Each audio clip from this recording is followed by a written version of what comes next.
رسول اکرم صلی اللہ تعالی علیہ وآلہ وسلم نے فرمایا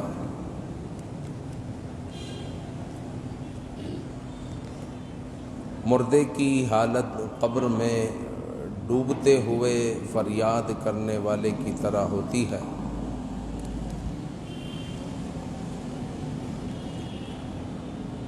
وہ انتظار کرتا ہے کہ اس کے باپ، ماں، بھائی، دوست اور رشتہ دار کوئی اس کے لیے دعا کرے، اور پھر دعا اس تک پہنچے۔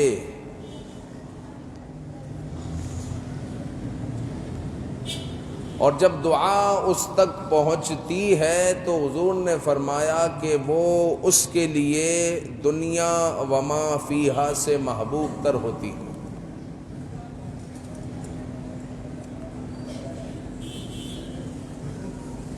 جس طرح دنیا میں ایک بندہ اپنی دکان پر بیٹھا ہوا گاہکوں کا انتظار کر رہا ہوتا ہے کہ کوئی گاہک آئے، اور وہ انتظار کر رہا ہو تو یہ انتظار اس وقت اشد ہو جاتا ہے کہ جب دن گزرنے والا ہو اور پورا دن کوئی گاہک نہ آیا ہو، اور پھر کئی ایام گزر جائے اور کوئی گاہک نہ آئے، کوئی مال نہ بکے، تو اس کے لیے یہ کتنی شدت والی بات ہے۔ یا پھر آپ اس کو یوں لے لیں کہ اس کا اچانک مال بک جائے، یعنی بڑا آرڈر آ جائے اور مال دینے کے لیے دکان کا مال کم پڑ جائے، تو اس کی خوشی کی انتہا نہیں ہوگی۔ تو حضور علیہ الصلوۃ والسلام نے فرمایا مردہ بھی انتظار کر رہا ہے کہ میرے ماں باپ میں سے کوئی، یا بھائی بہن دوست احباب میں سے کوئی میرے لیے دعا کرے گا، مجھے کچھ تحفہ بھیجے گا، اور جب وہ تحفہ اس کو ملتا ہے تو نبی پاک صلی اللہ علیہ وآلہ وسلم نے فرمایا کہ دنیا وما فیہا سے اس کو محبوب تر ہوتا ہے۔ دنیا وما فیہا کا مطلب کیا؟ کہ دنیا اور جو کچھ دنیا میں ہے، سونا چاندی جواہرات، دنیا کی ہر چیز اگر اس کو دے دی جائے تو اس کو محبوب نہ ہو، لیکن اس وقت جب اس کو وہ دعا پہنچتی ہے تو دنیا وما فیہا سے اس کو وہ بہتر لگتی ہے، وہ ہمارا انتظار کرتا کہ ہم اس کو کچھ بھیجیں۔ ایک عورت نے ایک عالم صاحب سے سوال کیا کہ میں جو کچھ پڑھتی ہوں وہ تو میں ایصال کر دیتی ہوں، کبھی حضور علیہ السلام کو بخش دیتی ہوں، کبھی جو ہے اولیاء کو بخش دیتی ہوں، کبھی صحابہ کو بخش دیتی ہوں۔ تو اول تو اس کی اصلاح کی گئی کہ جناب بخشش کا لفظ بڑوں کے لیے ٹھیک نہیں ہے۔ جو یہ کہتے ہیں نا بخش دیتی ہوں یا بخش دیتا ہوں یا بخش دینا، امام صاحب 2 قرآن مجید پڑھے ہیں، ذرا بخش دینا، یہ درست نہیں ہے، کیونکہ جو بخشش ہوتی ہے وہ بڑا چھوٹے کو دیتا نہ کہ چھوٹا بڑے کو دیتا۔ حضور علیہ الصلوۃ والسلام کے لیے، صحابہ کے لیے، اولیاء کے لیے ہم بخشش کا لفظ استعمال نہیں کریں گے، بلکہ ہم کہیں گے ایصال ثواب، تحفہ۔ تو میں ان کو ایصال ثواب کر دیتی ہوں تو میرے پاس تو کچھ نہیں رہا، میں نے تو دے دیا آگے، تو کیا میں اپنے لیے بھی پڑھ کر رکھ سکتی ہوں؟ تو پھر ان کی غلط فہمی کو دور کیا گیا کہ بات یہ ہے کہ آپ اس کو اس 1000 روپے پر قیاس کر رہی ہیں جو آپ کے پاس ہے دنیا میں، جب آپ اس کو بانٹ دے تو آپ کے پاس کچھ نہیں رہے گا، لیکن ثواب ایصال ثواب ایسی چیز ہے کہ جب آپ اس کو ایصال کرتے ہیں تو ایصال ثواب کرنے کے بعد وہ ختم نہیں ہوتا، بلکہ وہ اپنی جگہ پر قائم رہتا ہے، اور جس کو آپ نے ثواب پہنچایا ہوتا ہے سب کو اس کا ثواب پہنچ جاتا ہے۔ یہ اللہ کی رحمت ہے، آپ کے ثواب میں کوئی کمی واقع نہیں ہوتی۔ تو اپنے مردوں کو جو ہے ہمیں یاد رکھنا چاہیے، اور حضور علیہ الصلوۃ والسلام نے یہ بھی فرمایا کہ جب زندہ لوگ اہل قبور کے لیے دعا کرتے ہیں، کچھ بھیجتے ہیں، تو اہل قبر کو، قبرستان والوں کو جب ان کے تحائف پہنچتے ہیں تو وہ پہاڑوں کی مثل پہنچتے ہیں۔ آپ نے دعا کی کہ یا اللہ میرے والدین کی مغفرت فرما، یہ دعا ہے، اس کا بھی ثواب ہے۔ اب یہ دعا جب والدین کے پاس پہنچے گی تو آقا کریم صلی اللہ علیہ وسلم نے فرمایا کہ پہاڑوں کی مثل ہوگی، جسے دیکھ کر مردہ خوش ہو جاتا ہے، اور ایسا خوش ہو جاتا ہے کہ حضور نے فرمایا دنیا وما فیہا سے اس کو یہ ثواب محبوب تر ہوتا، محبوب تر ہوتا۔ اپنے مردوں کو یاد رکھیں، اور یاد رکھیں کہ جب جو ہے کوئی کسی کو ایصال ثواب کرتا ہے تو اس کے ثواب میں سے ٹکڑے نہیں ہوتے۔ مثال کے طور پر کسی نے ایک قرآن مجید پڑھا اور اس نے کہا کہ میرے خاندان کے سارے مرحومین کو میں اس کا ثواب پہنچاتا ہوں، تو ایسا نہیں ہے کہ پورے قرآن کا ثواب ڈیوائیڈ ہو جائے گا، نہیں، بلکہ اللہ کی رحمت سے سب کو ایک ایک قرآن پڑھنے کا ثواب ملے گا، سب کو، اور حدیث پاک کے مطابق سب کا مجموعہ اس پڑھنے والے کو ملے گا۔ اس پڑھنے والے کے ثواب میں اور زیادتی ہو جائے گی، کمی نہیں ہوگی۔ جس طرح ایک حافظ آدمی بچوں کو حافظ بنائے، 100 بچوں کو اس نے حافظ بنایا اور ان کے اندر جو ہے قرآن اتارا، تو کیا اس کا حفظ ختم ہو گیا؟ اس کا حفظ اور بڑھ گیا، اس کا حفظ اور پختہ ہو گیا۔ اسی طرح بندہ جب ایصال ثواب کرتا ہے تو اس کا ثواب کم نہیں ہوتا، بلکہ اس کا ثواب بڑھ جاتا ہے۔ حضرت سعد رضی اللہ تعالیٰ عنہ نے حضور علیہ الصلوۃ والسلام سے عرض کی کہ والدہ کا انتقال ہو گیا، تو والدہ کے لیے میں کون سا ثواب کا کام کروں؟ آقا کریم صلی اللہ علیہ وسلم نے فرمایا سعد پانی کا کنواں کھدوا دو۔ اس وقت پانی کی ضرورت تھی، تو حضرت سعد رضی اللہ تعالیٰ عنہ نے پانی کا کنواں کھدوا دیا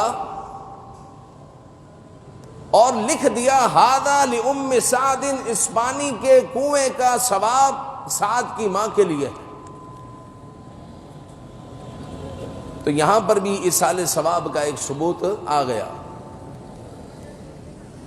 پھر سرکار دو عالم صلی اللہ علیہ وآلہ وسلم کی بارگاہ میں ایک شخص حاضر ہوا، عرض کی کہ یا رسول اللہ صلی اللہ علیہ وآلہ وسلم، جب میرے والدین زندہ تھے تو میں ان کے ساتھ اس نے سلوک کرتا، ان کی خدمت کرتا، اب کیا کروں؟ تو سرکار دو عالم صلی اللہ علیہ وآلہ وسلم نے فرمایا کہ اب ان کے ساتھ اگر تم نیکی کرنا چاہتا ہے تو وہ یہ ہے کہ اپنی نمازوں کے ساتھ ان کے لیے بھی نماز پڑھ لیا کر، اور اپنے روزوں کے ساتھ ان کے لیے بھی روزے رکھ لیا کر، یعنی نماز کے بعد 2 رکعت نفل ان کے لیے پڑھ لے، روزوں کے ساتھ 1 روزہ ان کے لیے رکھ لے۔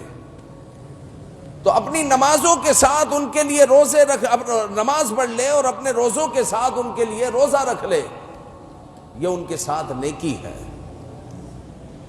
پھر سرکار دو عالم صلی اللہ علیہ وسلم نے فرمایا جو شخص اپنے والدین کی وفات کے بعد ان کی طرف سے حج کرے تو اللہ تعالیٰ اس کو جہنم سے آزاد فرما دے گا۔ اب اگر والدین نے غریبی میں زندگی گزاری ہے تو بچوں کو چاہیے کہ اگر اب جو ہے اللہ تعالیٰ نے ان کو امیر بنا دیا ہے، حج کر چکے ہیں، تو اب اپنے والدین کے نام کا بھی حج کر لیں۔ اور خدا نہ خواستہ والدین کے پاس مال تھا لیکن حج نہیں کیا، سونا تھا، چاندی تھا، لیکن حج سے وہ محروم رہے، حج فرض تھا، تو اپنے والدین کے لیے حج بدل کر. اچھا، حج بدل کے لیے وصیت ضروری ہوتی ہے، یہ حج بدل ہوگا نہیں لیکن حج بدل کر لے. اللہ کی رحمت سے امید ہے کہ وہ حج بدل اس کو کاؤنٹ فرما لے، قبول فرما لے، اور والدین سے حج کا جو وبال ہے وہ اٹھ جائے. لہذا کسی کے حج ہو گیا ہے اور والدین میں سے کوئی ایسا تھا جس پر حج فرض تھا اور انہوں نے حج نہیں کیا، تو اپنے والدین کے لیے حج کر لیں. اور یاد رکھیں کہ حج اگر کسی پر فرض ہو تو حج کرنا ضروری ہے، اور جب ایک مرتبہ حج فرض ہو گیا تو پھر وہ فرض ہو گیا. پھر بندہ کنگال بھی ہو جائے تو اب بھی اس پر حج فرض ہے، وہ قرض لے کر بھی حج پر جائے، اب حج فرض ہے اس پر. یعنی اللہ تعالیٰ نے اس کو مالدار بنایا تھا لیکن کوتاہی کی اس نے بولا یار اتنا بڑا بزنس ہے، اب میں اس سرکل سے کیسے نکلوں، حج کرنے جاؤں گا تو بزنس بکھر جائے گا، تو وہ حج کرنے گیا ہی نہیں. لیکن ہوا یہ کہ کاروباری اس کا ٹھپ ہو گیا، تباہ ہو گیا، اب وہ فقیر ہو گیا. اب بھی اس پر حج فرض ہے، وہ قرض لے کر بھی حج کرے کیونکہ فرض ہو گیا اس پر حج. لہٰذا حج جب فرض ہو جائے تو آدمی یہ نہ سوچے کہ یہ میرا اتنا بڑا بزنس ہے، میں سرکل سے کیسے نکلوں گا، اگر نکلوں گا تو میرے بزنس کا کیا ہوگا. تو تیرے بزنس کا وہی ہوگا کہ اگر تو بیمار پڑ جائے، اسپتال میں داخل ہو جائے، تجھے کینسر ہو جائے، یا تجھے جو ہے ٹی بی ہو جائے، تجھے جو ہے ڈینگی ہو جائے اور تو اسپتال میں داخل ہو جائے، تو اس وقت جو تیرے بزنس کا ہوگا وہی ہوگا، تھوڑے دن تک بند ہو جائے گا اور کیا ہوگا. تو کئی لوگ ایسے ہیں جو اپنے بزنس کے سرکل سے نہیں نکلتے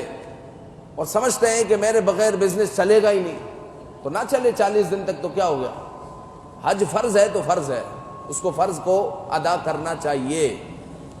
تو کوئی یہ سمجھتا ہے کہ اپنے والدین کے لیے کہ میرے والدہ پر یا والد پر حج فرض تھا پھر بھی انہوں نے نہیں کیا اور اب جا چکے ہیں، تو وہ بچے اپنے والدین کے لیے حج بدل کر. لیکن وہی حج بدل کر سکتا ہے کہ جس کا خود بھی حج ہو چکا، اب پتہ چلے اس کے پاس مال ہے،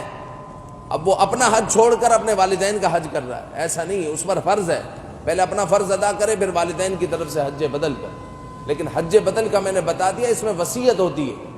لیکن یہاں وصیت نہیں کی پھر بھی حج بدل کر لیں. اللہ کی رحمت سے امید ہے کہ اللہ تعالی حج بدل کے طور پر اسے قبول فرما لے اور والدین سے اس کا وبال اٹھا دے. اور حضور علیہ الصلوۃ والسلام نے فرمایا کہ بہترین صلہ رحمی یہ ہے کہ اپنے میت کے لیے بندہ حج کرے، بہترین صلہ رحمی. جس طرح حضور نے فرمایا نا کہ والدین کے ساتھ جب وہ زندے تھے تو تم نے حسن سلوک کیا، نیکی کی، اب مرنے کے بعد نیکی یہ ہے کہ تو اپنی نمازوں کے ساتھ کچھ ان کے لیے بھی نماز پڑھ لے، تو اپنے روزوں کے ساتھ کچھ ان کے لیے بھی روزہ رکھ لے. اسی طرح جو ہے تیرے والدین اگر جا چکے ہیں تو تو جو ہے اپنے والدین کے لیے حج کرے، تو یہ بہترین صلہ رحمی، ان کے لیے بہترین تحفہ ہے اگر تو ان کے لیے حج کرے. حضرت عائشہ رضی اللہ تعالیٰ عنہ کہتی ہیں کہ حضور علیہ الصلوۃ والسلام نے 2 مینڈھے منگوائے اور آقا کریم صلی اللہ علیہ وآلہ وسلم نے ان کو ذبح کیا اور فرمایا کہ ایک میری طرف سے اور ایک میری امت کی طرف سے. تو یہاں پر بھی ایصال ثواب کا ایک ثبوت ہے کہ حضور علیہ السلام نے ایک مینڈھا ساری امت کی طرف سے جو ہے، جو گزر گئے، جو آئیں گے، سب کی طرف سے حضور نے ایک مینڈھا ذبح کیا جو سب کی طرف سے تھا. تو ایصال ثواب اپنی جگہ پر حق ہے، درست ہے. تو اپنے مردوں کو ایصال ثواب کے لیے ہمیں بھولنا نہیں چاہیے، ان کو یاد رکھنا چاہیے. مردے قبروں میں انتظار کرتے ہیں. اگر آج ہم اپنا محاسبہ کریں، اگر کسی کے والدین نہیں ہیں، کسی کے تایا کا، پھپھا کا، ماموں کا، پھپھی کا انتقال ہوا تھا، اس نے کتنے دن پہلے اپنے مردوں کو اپنی دعا میں یاد کیا تھا، تو شاید جو ہے کسی کے دماغ سے، کسی کے دل و دماغ سے آواز آئے مہینوں پہلے، ہفتوں پہلے، ایسا نہیں ہونا چاہیے۔ ہر آن، ہر دن اپنے مردوں کو یاد رکھے اور ان کو ایصال ثواب کرے۔ وہ انتظار کرتے ہیں، جیسے والدین انتظار کرتے ہیں دنیا میں، اسی طرح قبروں میں وہ انتظار کر رہے ہیں کہ میرا بچہ آئے گا، میرے بچے آئیں گے۔ اور جب قبروں پر ہم پہنچتے ہیں تو ان کو احساس ہوتا ہے کہ میرا بچہ آیا ہوا ہے، وہ خوش ہوتے ہیں، وہ خوش ہوتے ہیں۔ اور یاد رکھیں کہ آج اگر آپ اپنے بچے کا، اپنے پوتے کا ہاتھ پکڑ کر قبرستان لے جائیں گے تو کل آپ کی قبروں پر بھی یہ آئیں گے، ورنہ ہوگا یہ کہ جس طرح آپ نے منہ موڑ لیا تو یہ بھی منہ موڑ لیں گے، پھر برسوں ہو جائیں گے، شب برات آیا کریں گے، اس میں بھی کبھی کبھی رش کی وجہ سے ترک ہو جائے گے معاملات، اور پھر سالوں بیت جائیں گے، اور قبر کا بھی نام و نشان چند سالوں میں ہٹ جائے گا۔ اس لیے کہ جب آنا جانا نہیں ہوتا جن قبروں پر، تو غورکن ان قبروں پر دوسری قبر بنا دیتے۔ ایک فون آیا مجھے، 1 سال پہلے انتقال ہوا، تو کہا کہ میرے عزیز کی قبر ہے، والدہ کی قبر ہے، اس کا نشان نہیں ہے، جہاں پر دفن کیا تھا وہیں پر کھڑا ہوا ہوں لیکن میری والدہ کی قبر نہیں ہے، اب میں کیا کروں؟ میں نے کہا آپ دیکھیں، آپ سے غلطی ہو گئی ہوگی، آگے پیچھے دیکھیں مل جائے گی قبر۔ بولا نہیں، وہی جگہ ہے، نہیں ہے، انہوں نے قبر پر قبر بنا دی ہے۔ بھائی کتنے سال کے بعد آپ گئے ہو؟ تو بولا 7-8 مہینے کے بعد میں پہنچا ہوں۔ اندازہ لگائے اس قدر یہ بے رحم ہے غورکن لوگ، 7-8 مہینے تک بھی دیکھا کہ قبر ویران ہے، کوئی نہیں آ رہا تو قبر پر قبر بنا۔ تو اپنے مردوں کو اتنا تو بے بس نہ چھوڑیں، ان کو اپنی دعاؤں میں بھی یاد رکھیں اور ان پر حاضریاں بھی دیں، ان کے پاس جائیں۔ حضور نے فرمایا ہر جمعے کو ان کے پاس جائیں اور ان کو یاسین شریف سنائیں۔ آپ کی لسٹ میں جہاں پر آپ کے شیڈول میں یہ بات ہوتی ہے کہ مجھے جمعہ کو مارکیٹنگ کرنی ہے تو فلاں جگہ سے وصولی کرنی ہے، اتوار کو یہ چیز لینے جانی ہے، اور گھر میں یہ ختم ہو گیا، یہ ختم ہو گیا، یہ بھی کرنا ہے، یہ بھی کرنا ہے، یہ بھی کرنا ہے،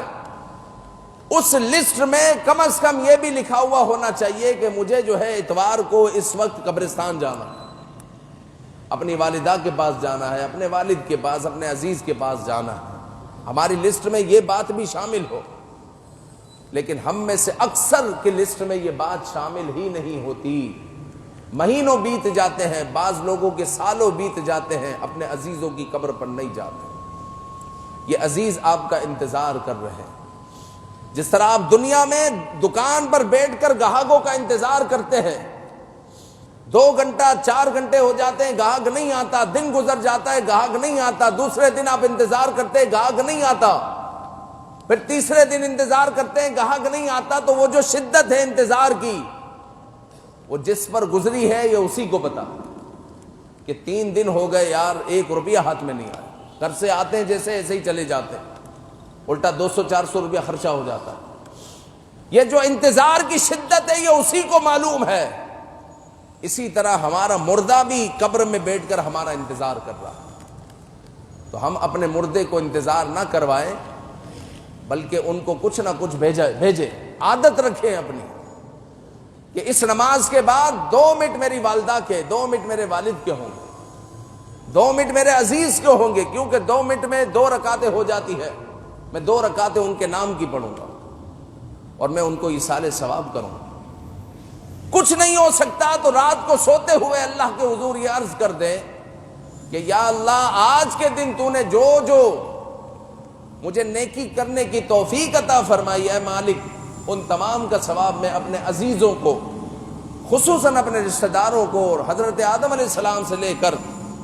قیامت تک جتنے مسلمان آئیں گے سب کو پیش کرتا ہوں۔ کم از کم یہی کہہ دے تو سب کو ایصال ثواب ہو جائے، ایصال ثواب ہو جائے۔ اللہ تعالی ہم سب کو اپنی دعاؤں میں اپنے مردوں کو یاد رکھنے کی توفیق عطا فرمائے۔ آمین بجاہ النبی الامین صلی اللہ علیہ وآلہ وسلم۔